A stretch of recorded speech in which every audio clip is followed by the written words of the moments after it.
Bapak Presiden yang terhormat, hari ini kepala-kepala suku sungguh bahagia bisa bertemu dengan Bapak Presiden. Dan kepala suku besar tadi mengatakan Haji Muhammad Soeharto layak jadi Bapak Pembangunan Nasional. Dengan cara inilah Pak Harto langsung menelpon Menteri Agama, kepala-kepala suku diberangkatkan haji pada tahun itu juga. Dan Pak Harto juga bilang sama Menteri Agama, setiap tahun 50 sampai 75 kepala suku berangkat haji melalui Kementerian Agama. Pak Harto juga menelpon Menteri Sosial, kami dibantu 917 unit rumah layak huni tahap pertama dengan program ABRI masuk desa. Pak Harto juga menyumbang 1000 karung parkian, 600 karton sabun, 600 karton odol, sampo, sikat gigi. Dan Pak Harto pun menyumbang 28 masjid kepada warga yang syahadat. Dan Pak Harto mengatakan dari dakwah dari Jakarta ke kampung sana tidak pakai kapal laut tapi menggunakan pesawat Hercules dari Halim Perdana Kusuma. Anak-anak yang sudah syahadat dibawa keluar, dititip di Pantai Asuhan Muhammadiyah Prambanan, Ciputat, di Solo, di Malang.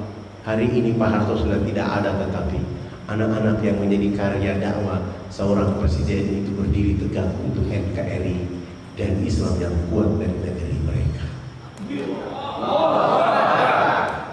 Dan seandainya pemuda Solo ini meninggalkan Solo dengan tujuan hijrah, berdakwah dan menikah dengan anak kepala suku di sana, kebangkitan itu akan makin jelas. Kebangkitan yang pertama, dapat keturunan yang berubah keadaan. Kebangkitan yang kedua, NKRI akan hidup dan dakwah makin hidup. Kenapa demikian? Dari pengalaman 500 dai kami, itu saya menyebut dai muhajirin. Begitu dia masuk ke sana, dia tinggal di sana, nikah dengan anak kepala suku, dia bimbing. Begitu anak perempuannya melahirkan, gagah ini anak kepala suku lain, bawa anaknya, cucunya dia bawa kemana-mana, cerita di warga masyarakat. Ini anak akan menggantikan saya menjadi kepala suku. Karena dia gagah seperti saya, padahal cucunya berbeda dengan bapaknya.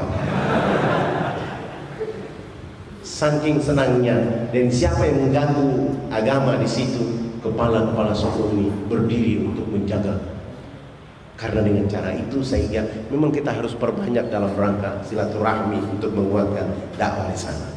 Alhamdulillah itu kami lakukan sampai hari ini. Dulu tidak punya apa-apa dalam dakwah, tapi Allah hari ini sudah kasih kita. Ini Pendeta Saul Yenu yang membawahi 75 gereja di Manokwari. Beliau pun hijrah mengucapkan 2 kalimat syahadat. Ini dengan hasil dialog dia masuk Islam. Ini kepala suku Asmat yang membawahi 1800 kepala keluarga pun syahadat bersama warga masyarakatnya. Ini kepala suku yang tahun 89 dia panah saya. Hari ini dia juga syahadat dan sudah kita usahakan dia pergi haji. Ini mertua dari Ustadz Firman. Mertua dari Ustadz Firman ini kami dakwah. Setelah kami dakwah di sini, kami datang ke kampung dia. Di sini, kampungnya dari sini. Kami harus dari sini jalan kaki ke sini 12 hari. Berdakwah di sana selama 3 bulan hanya seorang saja yang masuk Islam. Kepala suku ini, dia sendiri yang masuk Islam. Saya langsung mengambil keputusan pergi ke Jawa Timur menghadap pengurus masjid Sunan Ampel. Kalau setiap jamaah yang ziarah di sana bawa pakaian, bawa sarung, bawa sabun, bawa baju koko, bawa kopiah, disumbangkan untuk kami. Alhamdulillah 2 bulan kemudian kami dapat bantuan 600 karung pakaian, 200 karton sabun, sampo, odol, sikat gigi. Begitu saya mau pulang, ada orang Mojokerto, baru tamat dari IAIN Sunan Ampel, badannya tinggi, putih, cerdas. Dia lapor sama saya dan dia bilang begini, Pak Ustadz, bolehkah saya ikut admin berdakwah di IAIN? Saya bilang boleh, tapi jangan tanya gaji, saya tidak punya uang. Boleh ikut kami bawa bantuan itu sampai di sini. 5 hari kemudian, 6 hari kemudian sampai ke sini, seluruh bantuan kita kasih turun. 2 hari kemudian kami coba jalan. Kami jalan di hari pertama, Ustadz Firman ini mulai tanya, Pak Ustadz kapan kita sampai? Saya tidak jawab, saya diam saja. Malam kami tidur, besok pagi jalan lagi sampai sore hari istirahat. Dia tanya lagi, ini kenapa belum sampai-sampai? Saya tidak jawab, saya diam saja. Hari ketiga dia tanya, saya diam. Hari keempat dia tanya, saya diam. Hari kelima dia tanya, saya tidak jawab, langsung dia marah-marah. Wow, Fadlan, ternyata antum bawa saya ke Irian ini membunuh saya di tengah hutan ini.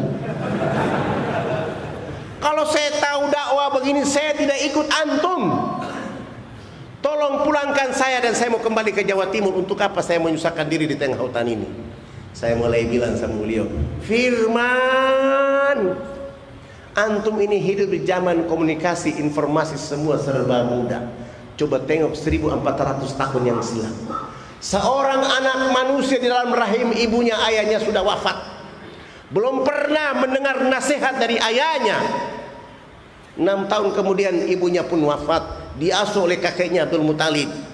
2 tahun kemudian kakeknya pun wafat. Firman, walau di sana ada Ja'far, di sana ada Ali, tapi Muhammad sallallahu alaihi wasallam tidak pernah mengeluh sedikit pun tentang perkara dakwah ini. Ente tidak pantas jadi umatnya. Ente tidak pantas beragama Islam. Silakan ente mau pulang-pulang sana, di sana ada binatang buas, ente mau mati-mati aja. Rupanya saya bicara begitu, dia ketakutan dan dia bilang, kalau begitu kita jalan lagi. Jalan 12 hari sampai ke lokasi. Kami berdakwah selama 3 bulan, tidak ada satu orang pun yang masuk Islam. Saya mulai bilang, ini tidak ada orang syahadat ini. Karena niat antum yang salah, makanya Allah tidak kasih hidayah.